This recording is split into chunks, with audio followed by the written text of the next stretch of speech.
everybody, thanks for joining us and welcome to the 13th episode of Fight Like the Movies, the tutorial series where we study cinema's most epic fight scenes and employ what we discover to develop a deeper understanding of film combat. I'm your instructor, TJ Cencula. This week's episode, Star Wars Episode 1, The Phantom Menace, a 1999 film directed by George Lucas, stunt coordination by Nick Gillard. And roll it! As the first installment of the prequel trilogy, Star Wars Episode 1 The Phantom Menace made several significant stylistic expansions to the lightsaber combat system seen in the classic trilogy. We see the return of many familiar and expected conventions unique to the combat system of the Star Wars universe, such as laser swords of light, the ability to use the Force to enhance one's athletic abilities, to telekinetically move objects, and to displace your opponent with a Force push. However, the classic trilogy never afforded the audience the opportunity to see a proper Jedi doing what Jedi do. We meet Obi-Wan and Yoda well past their prime, the half-trained upstart Luke Skywalker, and the when good guys go bad variety in the form of Darth Vader. Even though set in the same famous far, far away galaxy, the circle of the Phantom Menace is even longer ago, at a time when the Jedi Order thrived, opening up the potential of seeing the rich combat tradition at the height of its power, and also the opportunity to see more than one Jedi in action at a time. Such is the case with the climactic showdown at the end of Episode 1.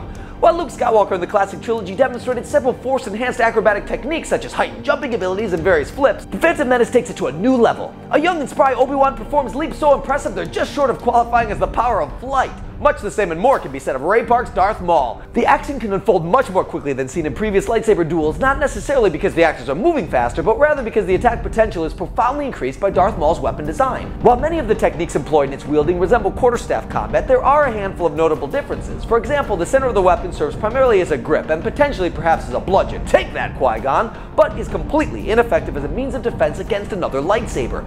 Attacks can come from more than one side at a time, and even in the form of propeller-like motions, which reduces the time between attacks and doubles the coverage area where defense is concerned. While quarterstaff can contribute the advantage of length, allowing one to strike their opponent from a greater distance away, the case is not so with the double-sided lightsaber, as it can only be gripped from the center, limiting the range to pretty much exactly that of a typical lightsaber, however with the added advantage of two dangerous ends. In addition to all manner of aerials, Ray Park contributes a much more varied and dynamic array of kicking techniques. He incorporates his extensive wushu background into Maul's fighting, heavily influencing the shape and style of the way lightsaber combat has been conducted ever since. When coordinating a fight that involves someone like Ray Park, who commands a specific skill set of stunts at their disposal, it's often common to work backwards, using the specialty stunt like a B-twist, for example, as a set piece, and then choreographing a series of moves that will satisfactorily set up the stunt. Darth Maul, we barely knew you, and yet you've left a permanent black and red spiked imprint on our hearts. Rest in pieces, my friend.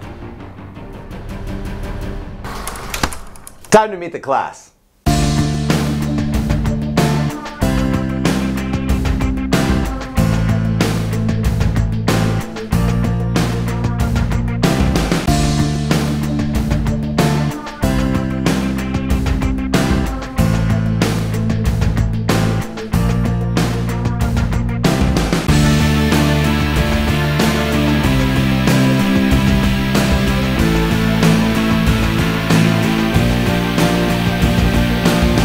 Ignite that double-sided Sith saber, it is time for action! For the class today, our primary focus and biggest challenge is spatial negotiation.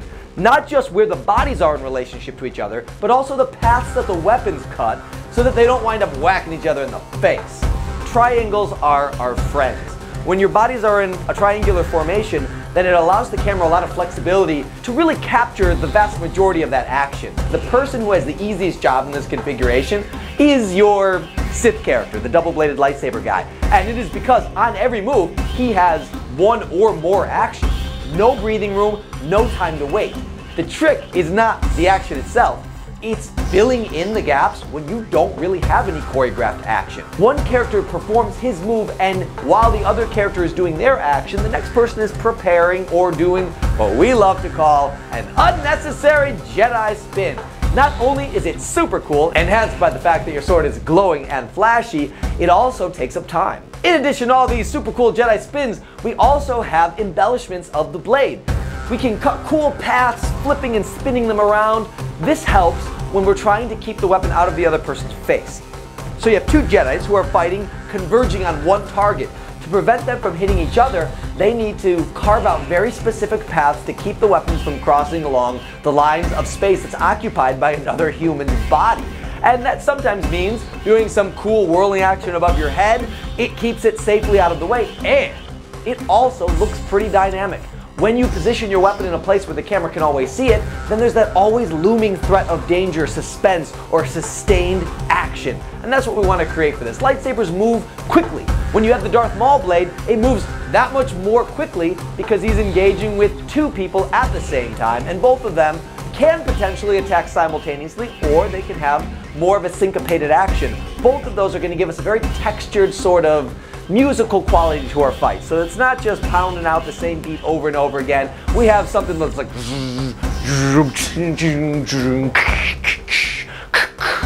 and when it doesn't all sound like it's the same thing over and over again, it gives the audience the impression that it's spontaneously occurring in this very moment, right before your very eyes, for your viewing entertainment.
Now that was pod racing, R2. Oh. Am I in trouble?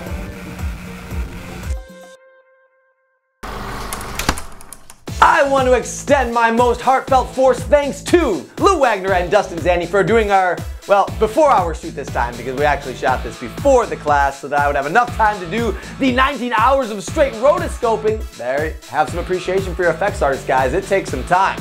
Also, if you're geeks like us and you want to own your own personalized, customized lightsaber, check out our friends at Saber Geeks, built by geeks for geeks. And we also want to give a shout out to our friends at the Saber Guild, a voluntary not-for-profit costume performance group of Star Wars enthusiasts. Find out more at saberguild.com. That just about wraps it up. May the Force be with you, and that's a wrap. Thanks for tuning in and watching Fight Like the Movies. You know we love you. Love us back. Hit that like button, share this with all your friends, and make sure you subscribe. Follow us on Facebook where you'll see all the behind-the-scenes action. We just released the schedule to the next session. That is the next 7 weeks of videos and classes. Some of them even incorporating your suggestions. That's right, we listen to what you say and we care about what you think. So keep the comments coming. You can also connect with us on Twitter and Instagram at Warriors Showdown. And of course, there's a standing invitation to join us at the class at Swordplay Studios in Burbank, California, every Wednesday from 8:30 to 10 p.m. All skill levels welcome. Go ahead and bring a friend or a fighting partner, and unlike some popular cantinas, droids are welcome. That concludes this week's episode. We'll see you next time. And cut.